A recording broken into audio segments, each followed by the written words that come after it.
From CPRE and the CPRE Knowledge Hub, this is Research Minutes, a weekly look at new and important research in education. Today we look at executive function and whether skills like working memory and inhibitory control play a role in reading comprehension during and after elementary school. If teachers or parents read them story and then ask them to interpret what the story had just read to them, it's highly correlated with inhibitory control and the cognitive flexibility. So only first 2 years, you already can see that's a major player. We welcome Temple University's Isabelle Chang, who recently led a study of more than 18,000 students to understand the relationship between executive function and reading comprehension. Chang joined CPRE Knowledge Hub Managing Editor Keith Heumiller to discuss her findings and some important takeaways for teachers, parents, policymakers, and fellow researchers. There are actually a lot of things we can do. First is to really just educate our kids. You really need to pay attention. You cannot just have play and have listen to my instruction. It sounds like very natural, but really we need to enforce. That's right now on Research Minutes.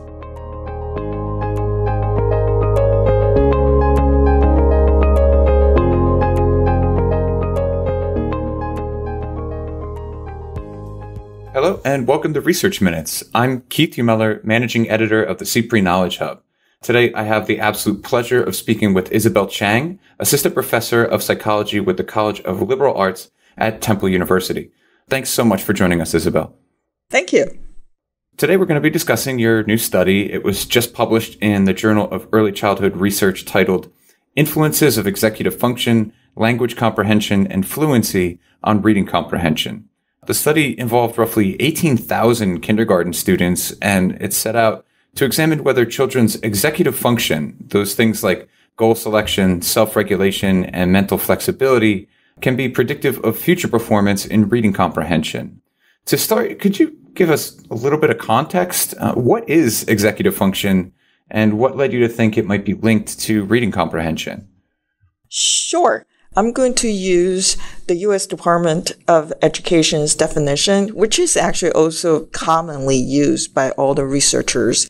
Executive function usually will be defined by using 4 variables. The first one is called cognitive flexibility, because I'm very interested in language. So I'm going to use language as an example. Cognitive flexibility basically will be like in our daily language, say, are you talking about W-E-A-K or W-E-E-K? All right, homophone. So our head, after I heard, weak, so I will have to make my judgment. So this person is telling me W-E-E-K or W-E-A-K. The second one is called inhibitory control. Now, this one I think is extremely important too, because my college students still constantly will tell me it's basically more like overthinking, then we have to counteract. All right, so whatever the irrelevant stimuli, just don't pay attention to them. So that's the second element. The third one is called attentional focus. This one I think is basic. So we need to pay attention so that we can get whatever the input, the stimuli. The fourth element is working memory. So if I put in, then why I think these elements are so important to reading comprehension. So the path I put together is like this. So we have to pay attention. Children, adults too, pay attention. And then when we pay attention, we also have to filter out whatever not relevant. So inhibitory control is also very important during this stage.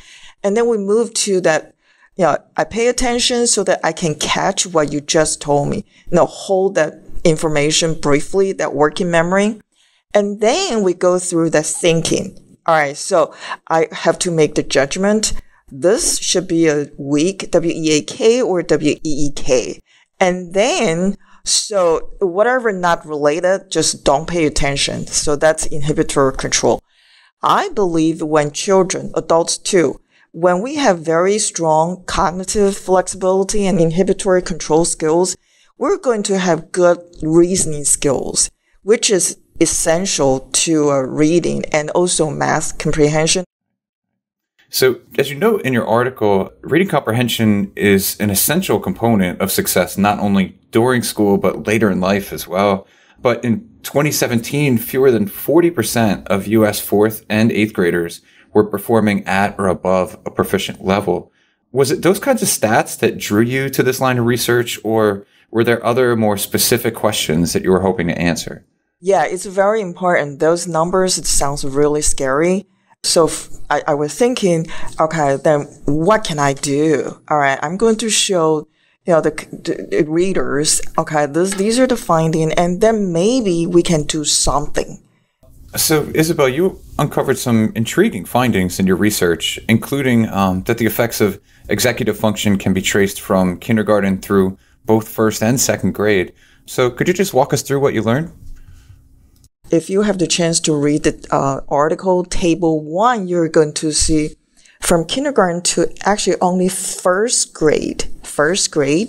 For those first graders, if teachers or parents read them story and then ask them to interpret what the story had just read to them, it's highly, highly correlated with inhibitory control and the cognitive flexibility.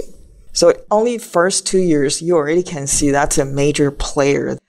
U.S. Department of Education just released up to 5th grade data. So I'm going to test again of my study. I really think these two factors are major players. I think the effect of executive function on students reading math is going to become even more pronounced, more important, which means as they move to higher grades. That's my prediction, but right now I can only test to 5th grade, and I'm still working on that. But what I can tell you is 5th grade, the difference probably bigger than kindergarten, first grade, lower grade.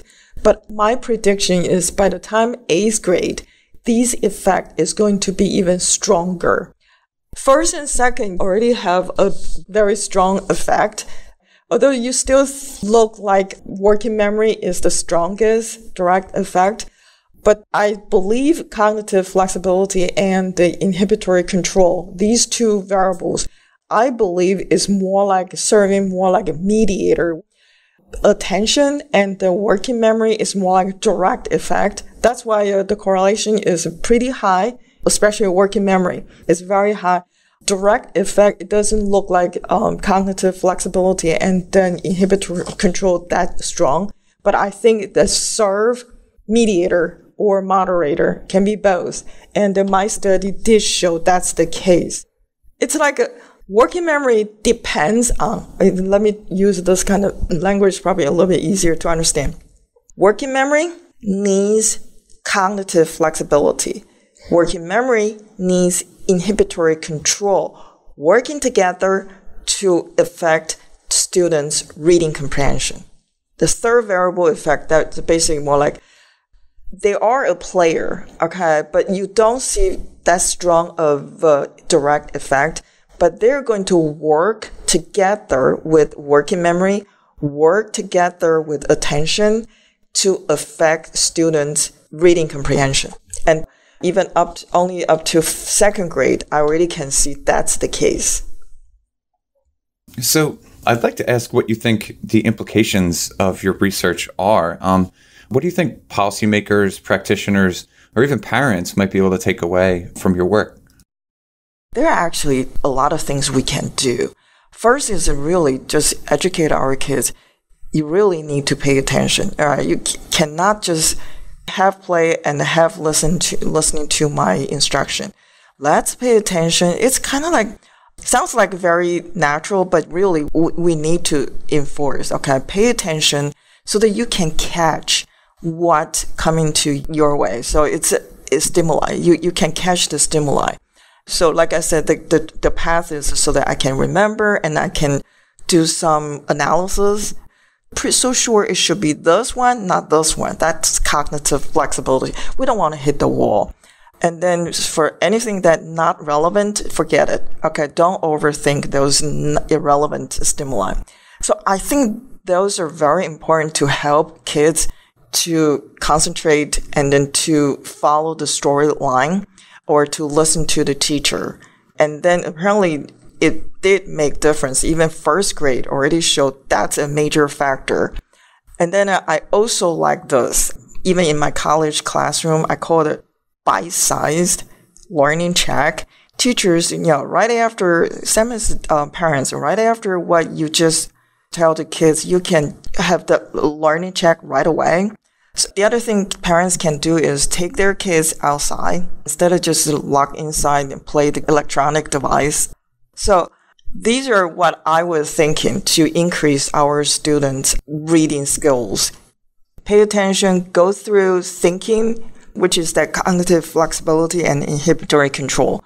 And then I hope that will increase their reading and the math skills. The parents has another huge job to do is make sure their children go to school because attendance is a major player. Kids need to go to school, need to pay attention, and then go through thinking. That those cognitive flexibility and the inhibitory control basically just analytical skills, and then they have good reasoning skills. And I think both reading and math scores can increase.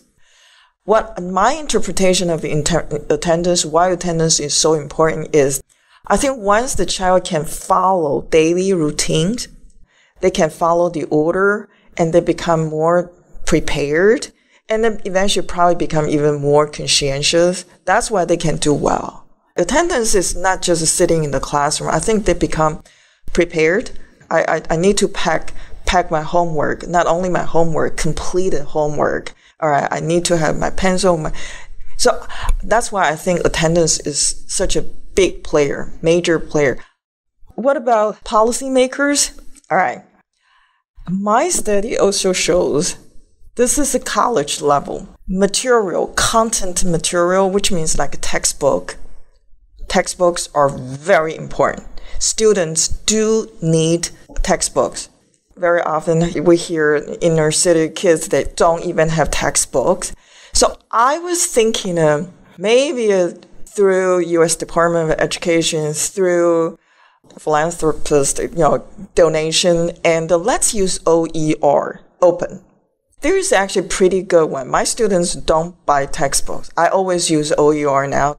Then the next problem is not every kid had computer, right? So that's why donation is probably really important to try to help every kid had a computer. You can also print OER, but then raise another question is we need a paper, we need a printer too. So the whole, kind of like the whole society, we need to work together. A lot of things actually we can do, we can achieve, and to increase our students' performance. But everybody will have to work together. Parents, teachers, the practitioners, those are teachers, policymakers. So I get my last question. You've already discussed this a little bit, but do you think there are opportunities here for future research, either for you or for others who are working in this area? Yes, I really think so, especially if we have longitudinal study. I really want to look into the time series, growth curve. These skills, I call skills, I think there are skills, EF skills, I think is going to have even stronger effect going to a higher grades. Right now, I test to 5th grade. Yes, it is increased. These variables affect students' reading comprehension getting stronger. The other very important, also getting stronger, is that it's called approaches to learning. I did not use that one, all right, because when I tested, it did not fit that well. So I did not use that one. That one, if I use a regular growth curve, it's a very good variable to look into students' performance. And also the effect is actually getting stronger, which means like positive influence and getting more pronounced, stronger as the kids moved to a higher grades. Great. Well, this is just incredible work, Isabelle. And again, I want to encourage all of our listeners to read the full article. It's titled Influences of Executive Function, Language Comprehension, and Fluency on Reading Comprehension. And it's just been published in the Journal of Early Childhood Research. Elizabeth Chang, thanks so much for joining us today. You're welcome. Thanks for listening to this week's Research Minutes, presented by the CPRE Knowledge Hub. For more episodes of this podcast, or to subscribe to the series, visit us at researchminutes.org. To share thoughts on today's episode, or to suggest future topics, follow us on Twitter at CPRE Hub. That's CPRE Hub.